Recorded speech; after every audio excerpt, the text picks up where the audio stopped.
CM સાહેબનું painting બનાવ્યું છે એ લગભગ 15 થી 20 દિવસની મહેનતથી આખું પેઇન્ટિંગ બનાવેલું છે. અને પંકજ સરે મને વાત કરેલી હતી કે તું સીએમ સાહેબનું પેઇન્ટિંગ બનાવ, આપણે આપવા જઈશું. એટલે મેં લગભગ 15-20 દિવસની મહેનતથી આખું આ પેઇન્ટિંગ રેડી કર્યું છે.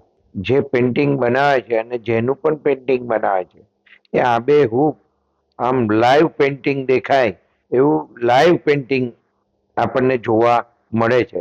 અને એને જેને જેને પણ સચિનથી માંડીને આપણા દેશના વડાપ્રધાન નરેન્દ્ર મોદી સાહેબથી માંડીને કેટલાય કલાકારોના એને પેઇન્ટિંગ બનાવીને આપ્યા હશે.